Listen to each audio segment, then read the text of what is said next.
Okay, we are on page 5 of our notes now. So also similar to what we did before, we've got some right triangles here and we're looking for sides, but an added level of difficulty here. So this is also with right triangles, just like Pythagorean theorem was, but a couple things that are different. So one is I don't have 3 sides anymore. So notice that I'm given sides and an angle.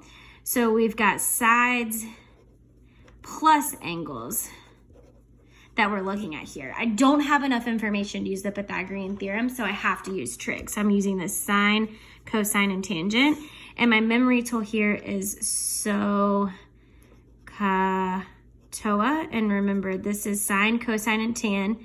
This is opposite, hypotenuse, adjacent, hypotenuse, and opposite, and adjacent. Okay, so first thing I'm gonna wanna do is figure out like what's happening in this problem. So we're gonna do the even ones together and then I want you to do the odds on your own. So we're looking for the length of x. Okay, so could be the Pythagorean theorem, except I'm not given 2 sides, right? So I know I need x and I know I want 19. This side right here is not gonna help me because I know nothing about it, right? So the first step I need to do is I need to figure out, do I need like sine, cosine, or tangent? So is it SO, CA, or TOA? So I've gotta label my sides. So if I'm given my reference angle, this x is gonna be opposite, and we know that this one is across the 90, so this is your hypotenuse. So using opposite and hypotenuse, that is gonna be SO, which is sine, right? So every time we set this up, it's always sine of what? Remember in your calculator, there's always those parentheses that come after it. I have to have my angle inside here. So sine of 22, that's where I started. That was my reference, is always gonna equal a proportion, right? Some sort of fraction, opposite over hypotenuse. So I've got x over 19. Now, if I wanna solve for x, because that's what the problem asked me to find, I have to get x by itself. So I'm gonna do 19 sine 22 in my calculator, 19 sine 22, oops. And I'm going to get 7.12. It does not specify what to round to, so 7.12 is fine. You could just say 7. It will specify on your Google form how to round your answers before you select those. Okay, so similarly here with 8, find the missing angle theta. So now I've got 2 sides. If the problem asked me to find this other side, I could use the Pythagorean theorem, right? The problem is it asked me to find the angle. So when I'm dealing with sides and angles, any type of combination of that, I've got to think trig, right? So let's start with our reference angle. This is the angle we're looking for. So I'm going to label my sides opposite, adjacent, and then this is the hypotenuse. Now, opposite isn't going to help me because I know nothing about that. I want to use hypotenuse and adjacent. So CA, which is cosine. So it's going to be cosine theta equals 24 over 37. All right, now if I'm plugging this into my calculator, do you remember inverse, right? Inverse function. So instead of, like I can't do cosine x in my calculator. I need to know what I'm taking cosine of. So if I want to switch these places, I do the inverse, right? Well, if you look on your calculator, inverse is always this -1 notation here.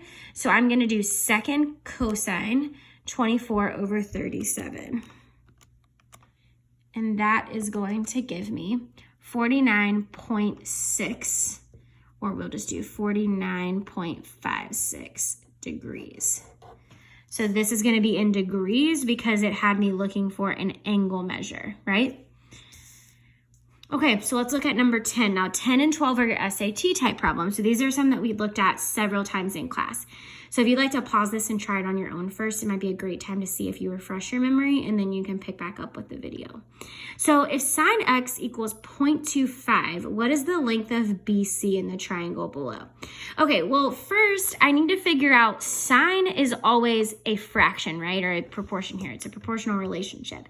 So I need to think about, like, I could use it as a decimal, but it's going to be a little bit confusing because I want to know, like, what side goes with what number, right?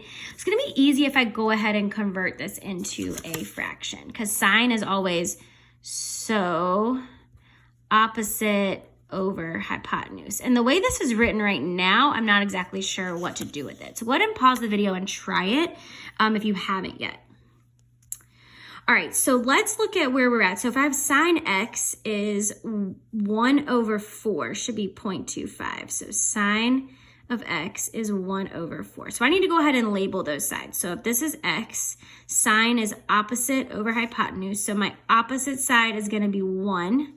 My hypotenuse is going to be 4, okay? But the tricky thing is that's just my proportion or my fraction that was simplified down, right?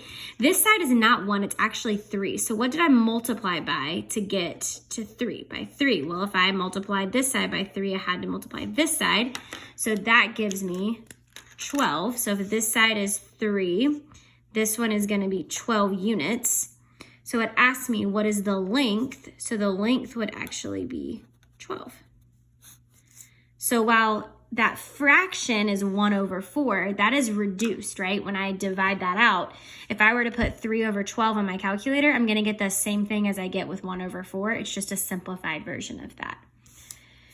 Okay, let's look at number 12. So once again, pause it if you haven't tried it yet, but we're going to go ahead and jump into this one together. So in right triangle ABC, so I'm going to go ahead and draw this triangle out.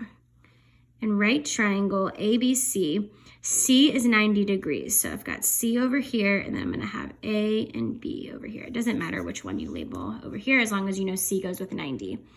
All right, AB is 30. So I'm going to go ahead and label that as 30. If cosine A is 5 over 6, because I'm going to pause here. What do I know about cosine? Cosine is ca, right? Adjacent over hypotenuse. So if it's 5 over 6, that's adjacent over hypotenuse. So let's go ahead and look at A. So A is important because that's the angle I'm looking at. So if I'm looking at A, I know that adjacent should be 5. So this should be 5. And hypotenuse should be 6, right? Okay, well, what do you notice about, I'm looking for the length here. So the length is not 5. How do I know the length isn't 5?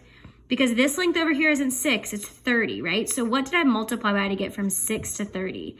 I multiplied by 5. So I have to do the same thing over here. I have to keep it consistent. So that's going to be 25 for the length over here. So AC equals 25. We can quickly just check in and make sure that makes sense. If the hypotenuse is 30, this side has to be smaller. So 25 makes a lot of sense. All right, go ahead and work through the odd problems, and then we're going to pick back up on page 6.